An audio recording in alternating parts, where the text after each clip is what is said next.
How's it going, everybody? RazingHel here, and today I thought I'd do a video a little bit different from what I usually do. We're going to be taking a look at some of the more negative reviews posted for Stronghold Kingdoms on the Steam store. And in these reviews, I'm going to be looking at the ones wherein the player actually played for a fairly significant amount of time, which, might cause you to ponder the question as to why they didn't find it enjoyable if they played it for so long. I think this could benefit two sorts of demographics. Like maybe I could give some insight for new players as to why some of these older players are so jaded about the game. And for the other demographic, perhaps this would bring more attention to these issues that are affecting predominantly veteran players, and that Firefly could work to address them. So with that out of the way, let's get started. I'm not going to be listing any names in this because I'm not interested in starting any sort of witch hunt against these people. So here's somebody who posted on March 11th, thumbs down. I have over 2,700 hours on this game. Be prepared to live on the game and then turn it into a job without pay. Eventually you get tired of playing and paying to win. Now, really, this is probably one of the most legitimate reviews that I have seen, and I could definitely understand how somebody could sort of get hooked into the loop of playing the game. It just sort of gradually draws you in, and you could almost unintentionally commit 2,700 hours to it in that duration. But it should also be noted that there are mechanics in place where you don't actually have to play that hardcore of a player. You can step away from the game and farm for several months. You don't actually have to be playing as a fighter, let's say, the entire time. Now, it's true that sometimes players will target you because you were a fighter previously, but in the majority of cases, it's certainly possible for your house to sort of gain a peace with pretty much every other house, so you can go away. A lot of people understand that you might have real life issues and stuff, and so it's easy in that regard where you can step away from the game simply by moving either out of the house that is warring or simply making peace with other houses. So, I'm not going to say this person doesn't have any merit at all to their review. Obviously, there is this happens to a lot of players, but I think in some respects it's also down to them not being as good at sort of recognizing that they need to manage their time better as they potentially could have been. Okay, posted on February 24th, way too heavy on pay-to-win style, save your time and don't bother playing. Now, it is true that over time, I think Stronghold Kingdoms has gotten to the point where it has favored progressively more pay-to-win mechanics, such as higher value cards or cards that have a higher impact on the gameplay that are available to people who are willing to pay a lot. But one thing you have to remember is that by and large, the people who put these cards into play are they're not a whole lot of them, and they sort of the ones who drive a lot of the game's combat. So in a way, it's sort of intrinsically linked to the game's meta in that sense, where the heavy carders are the ones who have invested a lot in the game, and they actually are the ones who build the communities around the game as well. Now, if you're interested in yourself becoming a very, somebody who hits castles and stuff like that, you're looking to open castles and that, you can certainly do that without paying a whole lot, but it's going to take you much longer to get started, and if you're not going to be able to instantly build up like a lot of these players do. That said, the thing is, people who play this type of game are generally looking for a certain type of game. So if you're saying it's too pay to win, what alternative game would you recommend? There are several others in this sort of genre, such as Ebony Online, that Travian German game, and Clash of Clans I've seen frequently cited, but they're not quite the same as Stronghold Kingdoms, and they really don't fill that same niche. So the thing is, while it might be true that the game, it leans heavily on pay to win, if you're looking for this type of real-time strategy MMO gameplay, there just aren't a whole lot of other choices out there. Here we have a review posted on March 17th. Dear Wallets, the TLDR is run from this game. It will make promises about delivering the best night of your life only to steal your dignity and your pocketbook. This is somebody who has 2,358 hours on record, and they definitely do have a point. If you have problems perhaps managing money, if you think that you could become a compulsive gambler or something like that, I would definitely recommend staying away from games that have microtransactions in them. If you think you might be too weak to manage money and resist those temptations, then you should stay away from games like this. And I would think Firefly would agree. Like most casinos, they're not interested in encouraging people to break themselves on playing the games. It's mostly there for the people who can afford to do it and who can do it responsibly. And I would agree. Apparently, they sort of let their emotions run too high in the game and cause them to perhaps spend more than they would have preferred normally. Here we have somebody with 318 hours on record, definitely not as high as some others. I liked this game until it became very clear that you won't win against anything unless you buy more cards than the other guy. This is an interesting perspective, especially for somebody who has relatively little time in the game. Now, I say 318 hours is relatively little because in that amount of time, you could probably get to Prince in most worlds, but in terms of like overall experience, you're still relatively new to the game. This game does have a considerable amount of depth to it.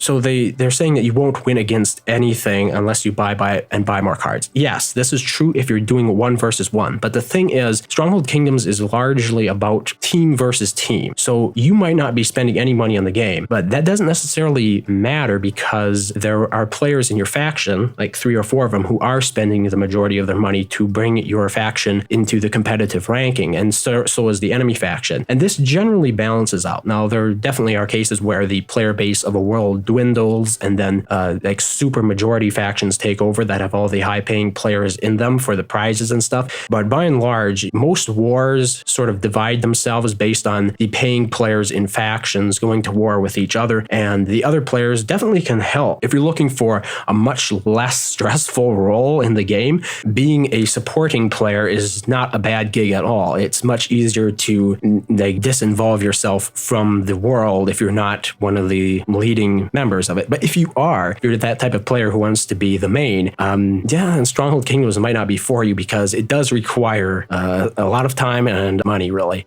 Here we go. Another user with a relatively high number of hours on record posted on November 25th, 2013. So this was quite a while ago when the game was still relatively new. I played this game for a while on multiple worlds, and while it was sort of fun while it lasted, in the end, the game isn't worth it. The game is nothing but a pay-to-win game. Whether it's buying cards or buying premium tokens, both give very big unfair advantages. To even keep up with many other players in the worlds, you'll need to spend a bunch of actual money to progress. Otherwise, you'll lose fast. Despite my time at this game, I give it a not recommended to save you the hundreds upon thousands of hours that you would waste on it, only for some pay-to-win person to raise or capture all your villages, just making you start all over again. Review update. Also, I'd like to add, unless you join a brand new world, the moment it's active, it will be extremely hard to get far into it.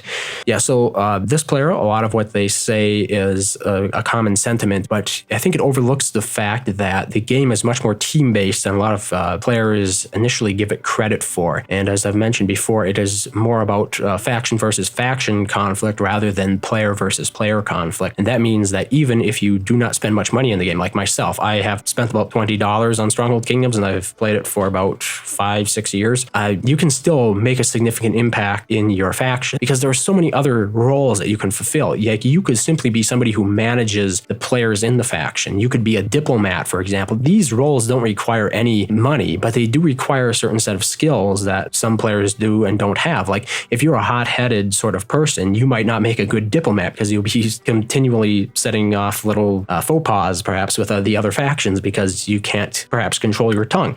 So like there are so many different roles sort of that you can fulfill in the game that go sort of beyond simply fighting. And I think too many people overlook this. Perhaps it's because they go into the game looking for a game that they can sort of duel in. Like, they're coming from the original Stronghold series, which focuses largely on real-time strategy. You know, you think about real-time strategy like Age of Empires and StarCraft, and they're hoping for that. But the thing is, the Stronghold Kingdoms can be so much more nuanced than that, with roles that are not traditionally found in real-time strategy games. And there's a very real potential that you will find your niche in one of those roles when perhaps you weren't looking for it at the start. Here you have somebody with 2,297.6 hours on record, posted on June 22nd, 2014. This game is fun and one of the best MMORTS games out there. Unfortunately, it is extremely pay to win. Unless you want to spend your money on crowns to get premium accounts and card packs, it's not worth it. I've covered a lot of these points in my previous responses, but the one thing that sort of really rings true about this review is the fact that it is one of the best MMORTS games out there that uses, because there just aren't a whole lot. I've mentioned some of the other ones, and the thing is, they're also pretty pay to win as well. If you're looking for real-time strategy MMO games, you're not going to necessarily find something that's vastly superior to Stronghold Kingdoms in terms of its economic model or its monetization. Here we have somebody, also 2,529.2 hours in record, posted on October the 21st, 2014. This is one of the best online strategy games with a great combination of strategy, tactics, and politics. But, and this is where I agree with so many other reviews, the balance of the game is so extraordinarily in favor of the buying system that it is basically unplayable without spending a lot of money. The problem is there is no limit on the usage of cards in the game. The more cards you have, the more troops you have, the faster they move, and the stronger they are. You win by spending money, period. The thing is, I know this might be a little bit insulting to fighters, but if there are no diplomats to make terms and stuff in the game, the fighters can just kill each other off until there's none left. You'll have one fighter left or so. But the thing is, the diplomats are the ones who decide where the fighters go to war. Like in general, this is speaking very broadly, the fighters don't deal much with the politics. They focus on the combat. And then you will have the house marshals and stuff who spend a lot of time in mail threads and stuff with other houses. This is where the game becomes very political.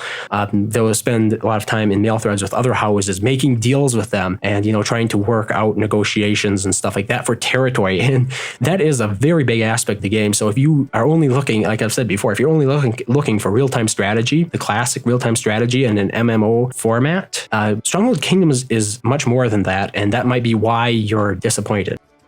397 hours on record, posted on May the 21st, 2015. Bothold Kingdoms, because people play using bots and dual accounts, so I made a funny. Okay, whatever, I fire myself, I have fired myself. So this player is sort of poking at the fact that there has been sort of an issue with players using multiple accounts in Stronghold Kingdoms, and one of the things that a lot of players complain about is either getting banned for using multiple accounts, or their enemies are not getting banned even though they are using multiple accounts. It is a very tricky situation.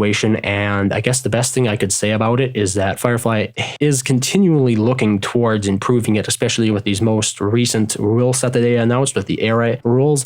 They're still looking to crack down on the usefulness of having multiple accounts as well as how they detect that. So yeah, it can be a bit of a problem, but by and large, a bot is never going to be as good as you are at the game. The players who spend the most time and money at the game are always the best.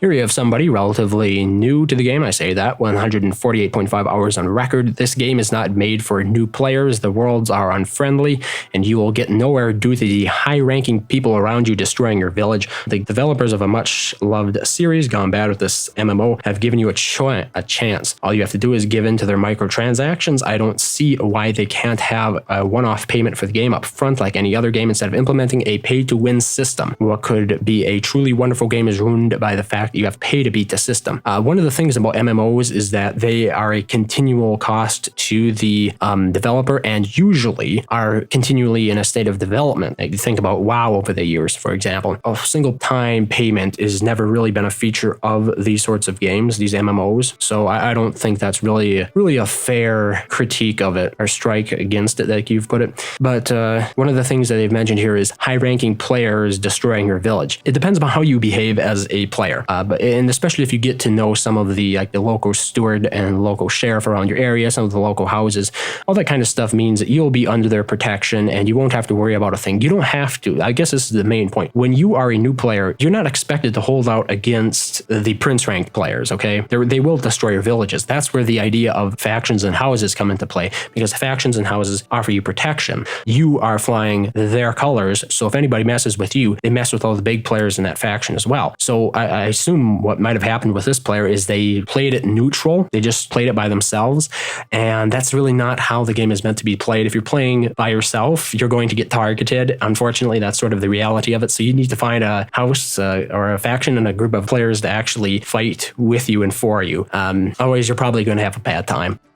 So anyway, that was a few of the most prominent negative reviews that really stood out to me for Stronghold Kingdoms. I hope that in addressing this, it gives you a little bit more perspective, perhaps, into what the player is complaining about, as well as maybe addressing any additional concerns that potential players have as well. Because, people who have 1,000 hours into the game, sometimes they just don't, they lack perspective. It's certainly possible. When you're in a certain mindset about something, it can be difficult to approach it from a different light unless you to actually have somebody to give you that small nudge in that direction. And for the people, if I've actually featured one of your reviews into this, don't feel like it's a personal attack. I just wanted to address some of the points that were brought up. I think many of them are very, very fair. But like I said, it's a little bit more nuanced, I think, and I was just hoping that, this could bring some broader perspective to a lot of the complaints that players were making about the game. So anyway, this was a little bit something different. I hope you enjoyed it. Let me know if you would like to see more, perhaps review critiques like this in the future. Otherwise, thank you very much for watching, and I hope to see you next time.